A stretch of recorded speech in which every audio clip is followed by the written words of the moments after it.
Let's start with what we don't know about this. Most of these videos are being made by sales associates, retail employees, because they're the ones on the ground and they're the ones who know the product and they're the ones who are really good at this stuff. I mean, it really comes down to control. They're going to continue to do this work as employees unless they meet that requirements as a contractor. There is a common law doctrine called work for hire, which means that if someone pays you to create something and you give them the thing that they paid you to create, they own it. Now 12-year-old baby picture is still out there because she didn't tell them that they couldn't use it forever.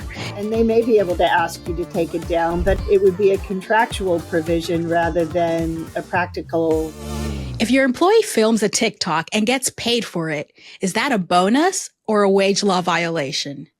As more companies tap employees to become creators, the legal gray areas are piling up. Today, we're digging into what happens when content creation becomes part of the job. And let me give you a quick rundown of my inspiration or like what sparked this episode. So Ulta Beauty, one of the biggest names in retail, recently launched their Ulta Beauties program, an internal influencer initiative where store associates can apply to become paid content creators for the brand. If selected, they receive content briefs, perks like meta training and PR packages, and compensation, either while on the clock or per deliverable. And I love that they're paying their employees. It's a smart move for brand authenticity, but legally, it opens up questions about classification, time tracking, compensation, and even content ownership. And you guys know your gal isn't an expert in compliance. I might even be allergic to it. So I invited one of my favorite employment lawyers, Heather Bussing. Heather, welcome to the Workfluencer podcast. Thank you. For those who aren't familiar with you, can you tell us who you are and what you do best? So I am a California employment lawyer, and what do I do best? I don't know. What I love doing best is writing and photography. But I'm also a pretty good lawyer. An amazing lawyer, I think one of the most respected voices in employment law, because I love how you break down complex topics that, like I said, I'm allergic to in ways that are very easy to understand and like normal English, not legal English. That is like the best compliment you could ever give me. It really is. It really is, because that's what I try to do, is make things understandable. Amazing. So, Ulta's program, by the way, I want to stress this. I absolutely love that they're doing this. I love that they're paying their employees. I love that they're doubling down on employee advocacy, because we know that that works. And their program offers compensation both on the clock and per deliverable, like they can choose. How should companies think about classification and tracking in that kind of setup? Is there like a best practice? Well, I'm sort of allergic to best practices because every situation is different and you have to look at the facts and what and who are involved. So let's start with what we don't know about this. Okay. So we don't know how much the compensation is. We don't know exactly really how much control Ulta has over the actual content that gets developed. I'm sure they have complete control about whether it goes live or not, right? Yeah. Because they are taking it over and putting it out there. So what we do know is that most of these videos are being made by sales associates, retail employees, because they're the ones on the ground and they're the ones who know the product and they're the ones who are really good at this stuff. Yes. And it's what makes it genuine and engaging and believable, which, is awesome. And that's the real benefit of the marketing side of things. Oh no, it's genius. It is absolutely genius. So, and we don't know whether they're paying this as a side contract or as part of their actual wages. But the big issue is classification, first and foremost. The default to every time you ask, is someone an employee or a contractor? The default answer is they're an employee unless you can prove they're a contractor. So it's not let's just choose one because that's good. You have to meet the conditions for being a contractor, which requires a lot of independence and autonomy. I mean, it really comes down to control. And so given what we do know so far about this program, I would say that Ulta probably has enough control and there's training about how to do this. And they would want rejection rights over the content. I mean, it's probably not actual contract work. And even if it was, there's another problem, which is that these people are already your employees. And so you've got a double default to employee status, right? Because one, the person already is, and the second one is that they're going to continue to do this work as employees unless they meet that requirements as a contractor. And I don't have enough to know for sure, but I would say they're probably employees and should be paid as employees. Yeah. And I think a lot of this really sparked, as I was having conversations when I saw this initiative that they're doing in this program, because it's like, well, I'm thinking like me, I am already a content creator and I've worked at companies and they've never owned my content. They've never like shared it. I've never given them a video for them to share. Well, I shouldn't say never, because now that I'm thinking about it, yes, there's some companies with videos of me out there, but it's like, it was always understood that I owned the content that I created. And I wasn't getting compensated extra for it. So right. They really couldn't, they don't have a say, right? Right. I guess they could, but are they really going to go after that? But then I thought, well, now that they're paying you, I'm sure that they are going to want to have a say, especially in an environment with, I think there's higher turnover. Actually, not at Ulta. I go to my local Ulta almost every week. And those girls have been there for a long time. But yes, it's a higher turnover type of industry. So I started thinking like, wait, are they making it's great that they're paying them, but how much are they paying them? Are they paying them the same thing that they're paying another influencer?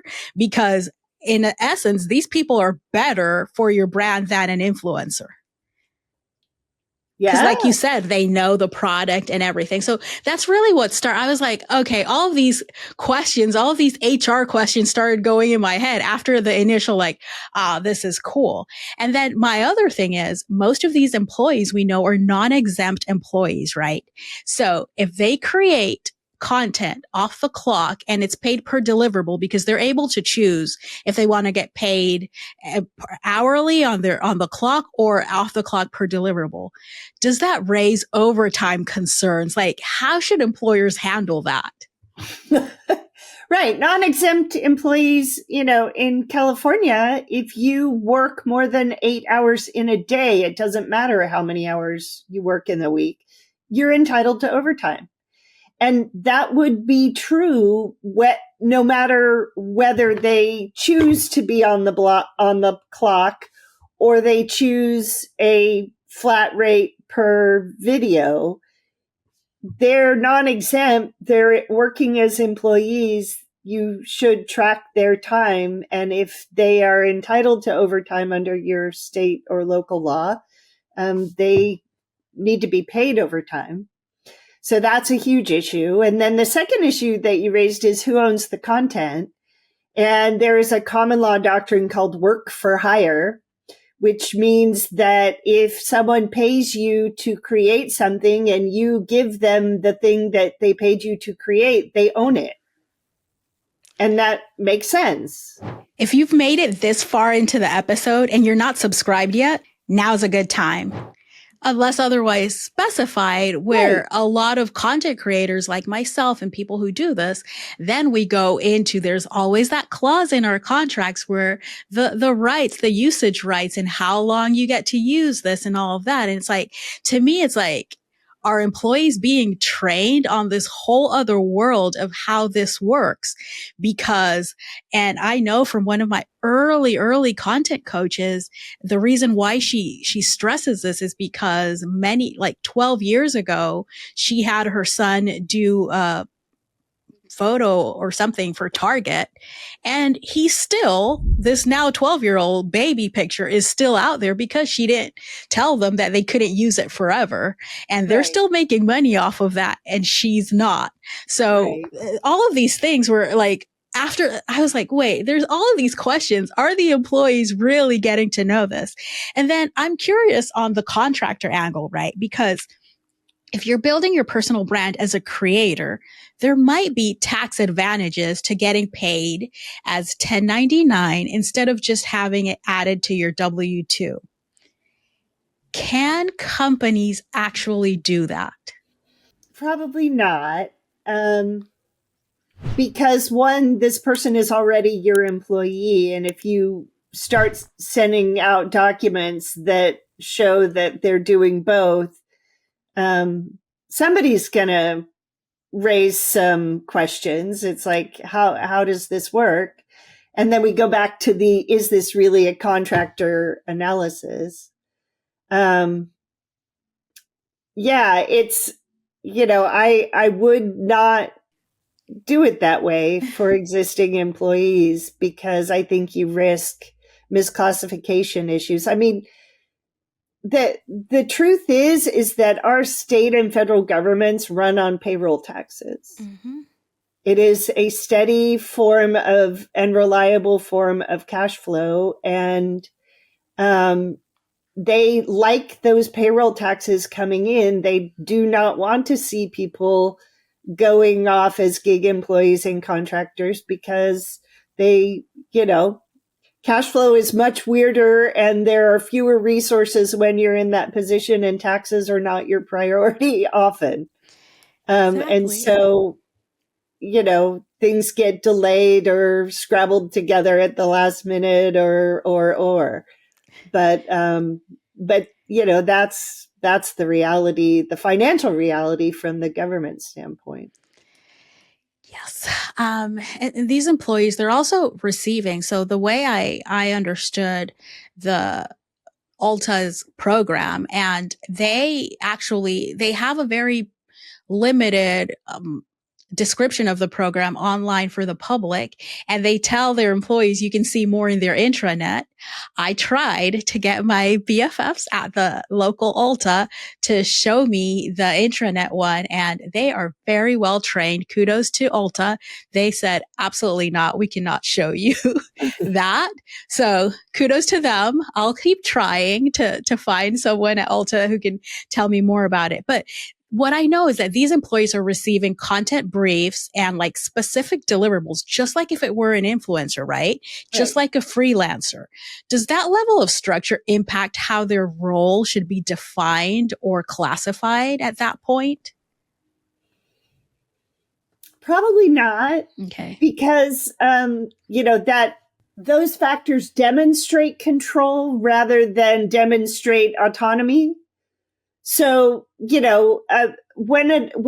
you hire someone to do a job, you generally give them, here's what I want at the end, and and the level of detail there varies depending on what the work is and what's going on. For marketing stuff, there's usually some level of detail because you have to convey brand and messaging and topic. And so all of that's fair game for either employees or contractors. And it doesn't really tip the scales one way or another. But the more the hiring party is involved in what's being created and how it gets created, the more that argues that they have control. So And it falls under the other duties as assigned at that Yes. point that we Yes. all love. So when two associates have the same job title, but one is now being paid to create content and the other isn't, how does that affect our lovely pay equity and role clarity that we've been working so hard for? Yeah, well, they're not doing the same work anymore. And so you have to do a different pay equity analysis based on what the skills, effort, responsibility, and working conditions are for each person. And if you start prorating, that's one way to do it so that you're actually comparing the work with the work, and the pay for that work, even though this person is only doing it part-time now. But when you add in the content here, this person isn't doing that, and so they're not comparable. So it messes up your pay equity analysis. It's possible to do it, but it creates another layer of analysis. I'm sure a company as big as Ulta sat down and thought about a lot of these things that we're talking about, and we're just talking about it from the outside, right? Right. Um, Right. And on the surface, programs like this seem like a win-win. I firmly believe they are. I want to stress that. But what are some of other than what we've spoken about, hidden compliance risks that companies might miss if they move too quickly, if they don't sit down and have these conversations before launching something like this? Well, the wage and hour stuff is the big one. Misclassification and wage and hour. I'm sure that ownership of the content goes to Ulta, and that is wrapped up tight because it would be true by default, and I'm sure it's especially true by contract, because if I was Ulta, I would make sure that I owned it and had control of it. Some of these associates are posting on their personal socials as well. Who owns that content then? Because a lot of what they were saying in an analysis from another creator was that some of these employees are actually seeing benefits where their audience is growing. They actually have access to some of other Ulta's brand partnerships, which is great that they're opening that up for them. So now they're able to monetize their brand while creating content for Ulta.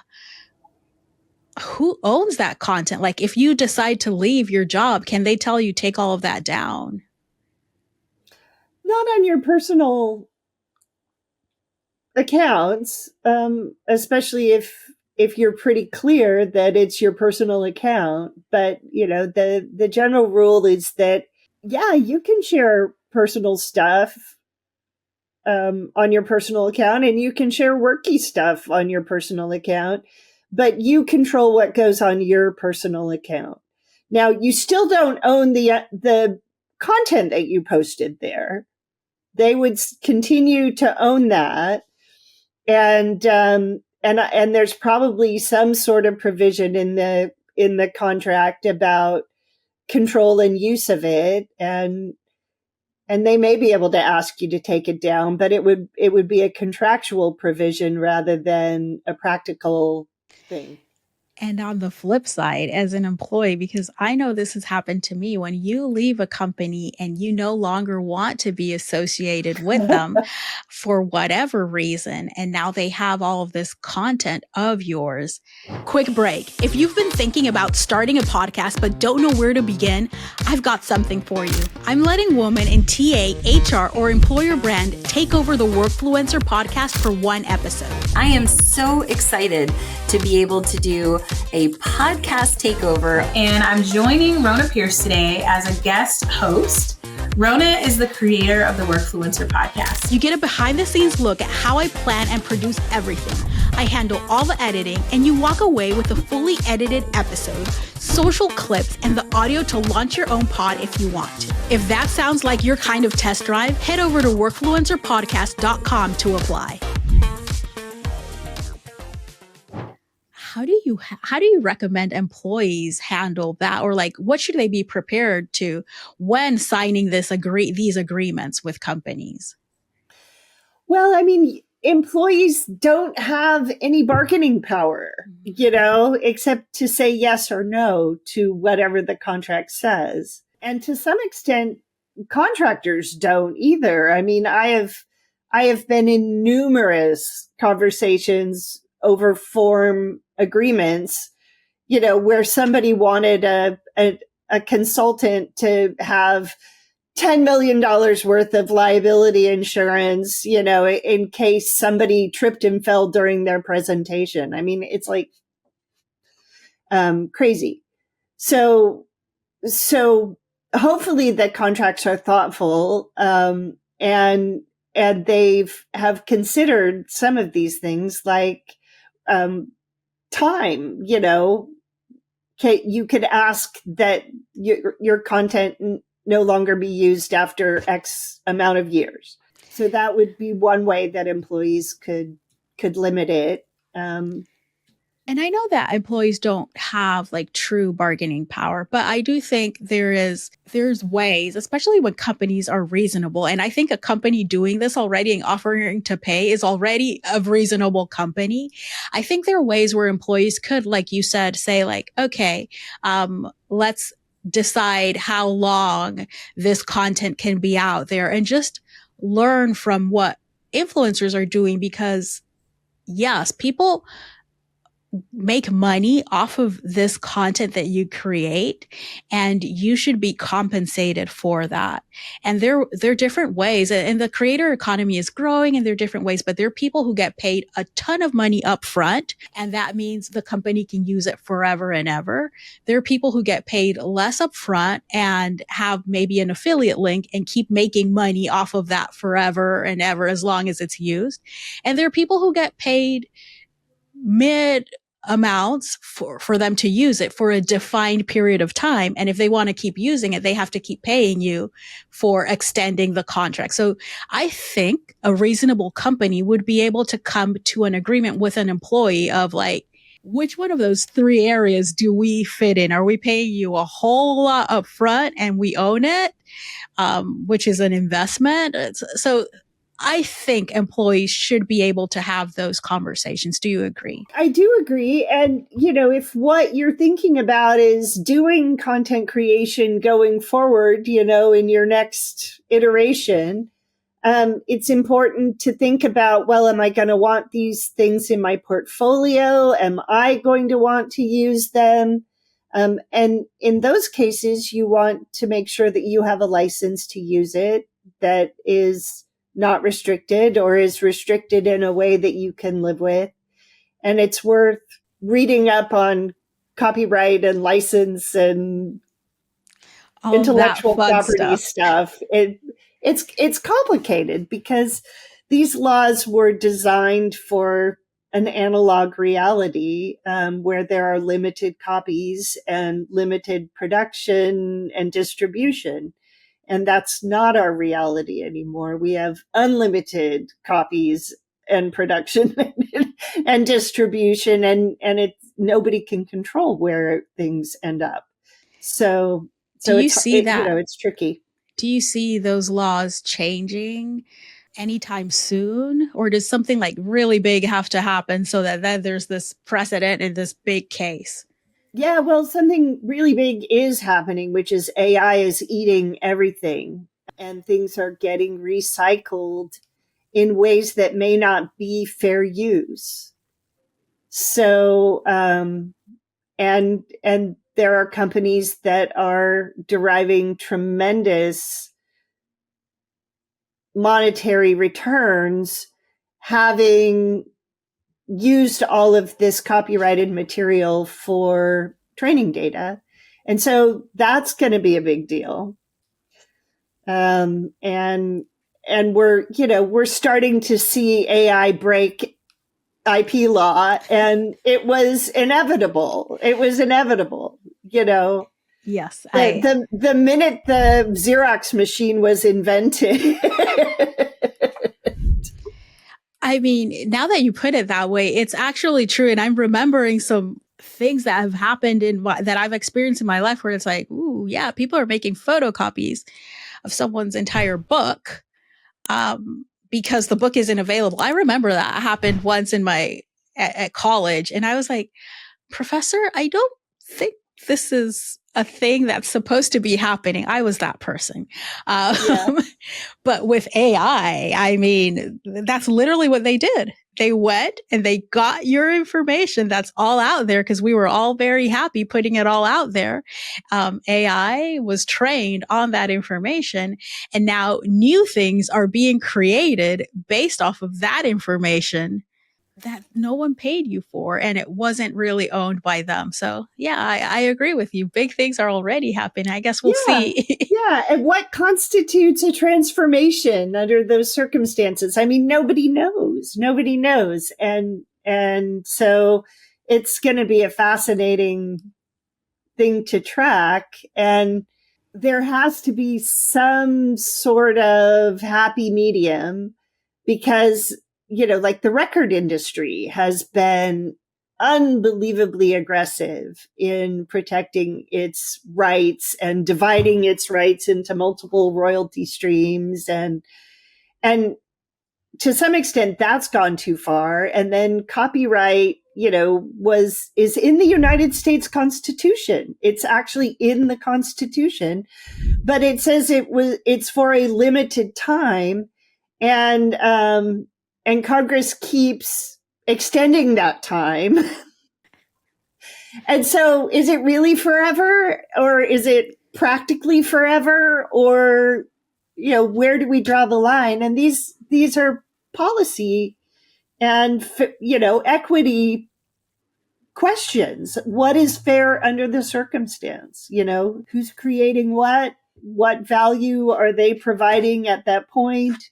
What makes sense here? And it's not just about, hey, that's mine, you can't have it. It's a bigger policy question. And one of the reasons why I was excited to talk to you about this is because you are also a content creator. So in addition to being a lawyer, understanding the law, working in this, you're a content creator. So I think you can put yourself in the shoes of like, this is a very lucrative, or it can be very lucrative. And I think my thing was more, are we making sure, like companies always jump on things when there's a bigger benefit for them. Let's be honest, that's really it. So my thing and my goal with this episode is to make sure that as HR teams and marketing teams are implementing this, we're not taking advantage of our employee creators. So if a company wants to try something like this tomorrow, like what's the very first thing that you would recommend that they do? And like putting yourself in the shoes of a lawyer and a content creator. Yeah, well, I would assume that these folks are non-exempt, but you may have some people that are exempt. I mean, I'm exempt in the work that I do, whether I'm an employee or because I have a law degree and a license and a lot of autonomy, and the people directing me usually can't do what I do, and but not always. And so I would treat it as though they are non-exempt employees, and that this is actually the work. It is considered the work that they are doing. And that's important because they need to plan their day. And if their manager is not involved or on board with the whole content creation aspect of the job, everyone's expectations need to be set realistically about what this person is going to be doing so that you don't end up having this extra cool work backfire in their real job. And if you are hiring retail employees who are physically on site with set hours, you've got to do your workforce management and your time and scheduling to work around that. So it gets complicated fast, but you have to pay attention to it, from everyone's perspective so that what you want to happen happens. And now on a different perspective so most of the audience for this show are HR, TA, employer branding. Employer branding, I think, is probably exempt from the question that I'm going to ask, but most of us are exempt employees. And most of us are not paid extra to create content, but highly encouraged to do it because companies understand the benefits of it.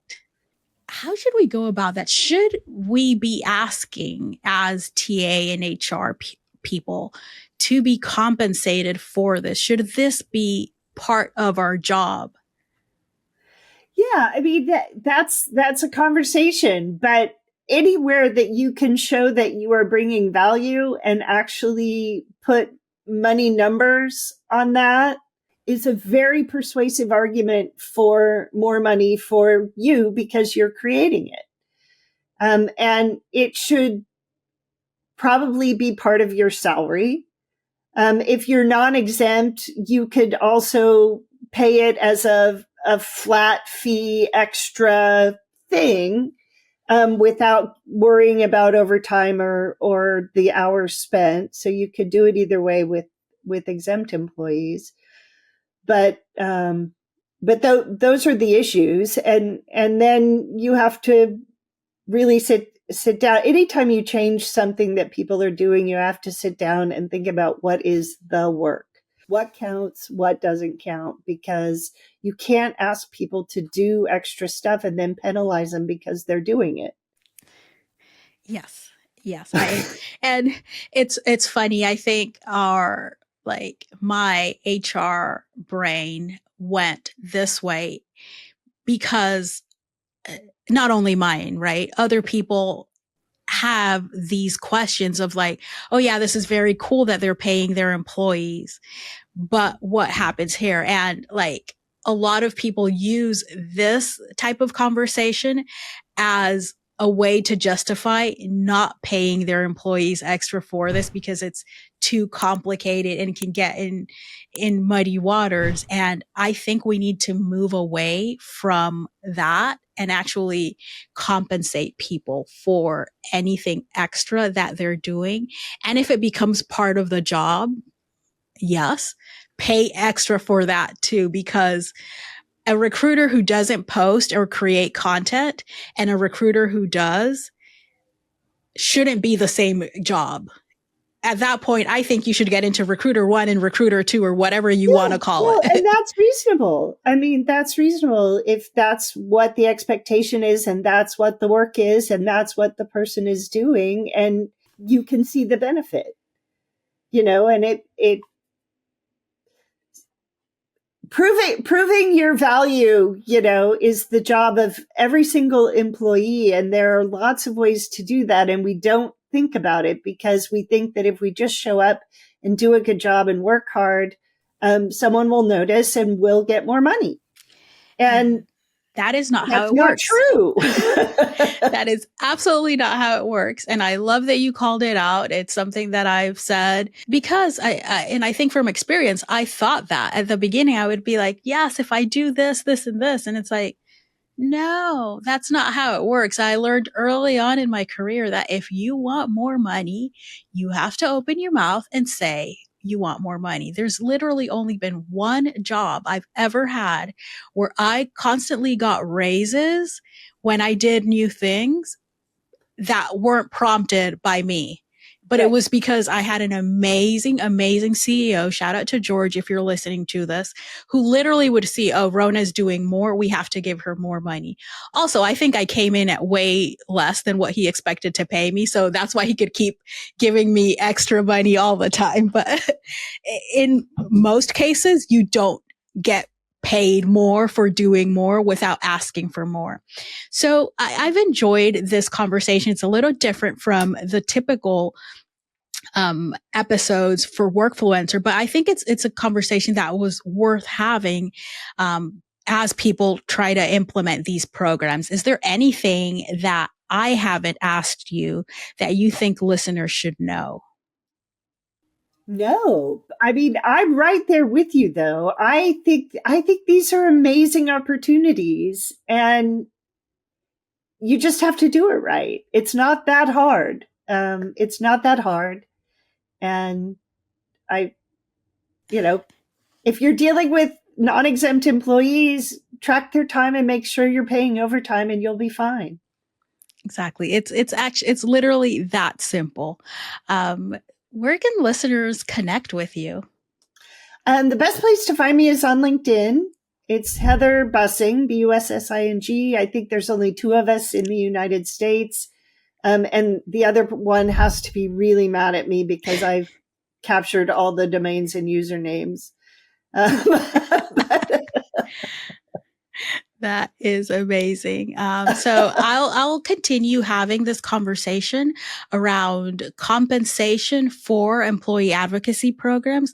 I have a few more experts that I'm inviting to have this conversation from different perspectives. Awesome. So please keep an eye out for those future episodes. I know I'm going to name the series something. I just don't know the name for the series yet. So keep an eye out for the to be named series on how to compensate your creator employees. Thanks, Awesome. Heather, for being on the show. And thanks everyone for listening. Thanks so much for listening. If you're enjoying the Workfluencer pod, share it with someone who's changing how we talk about work or who should be. And hey, if this episode gave you ideas or inspiration, leave us a 5-star review. Reviews help other listeners find us. And honestly, it makes my day. Workfluencer is produced by Perceptible Studios. Learn more about how we can help you use video to attract, engage, and retain qualified talent at perceptiblestudios.com. Thanks for listening, and I'll chat with you next week.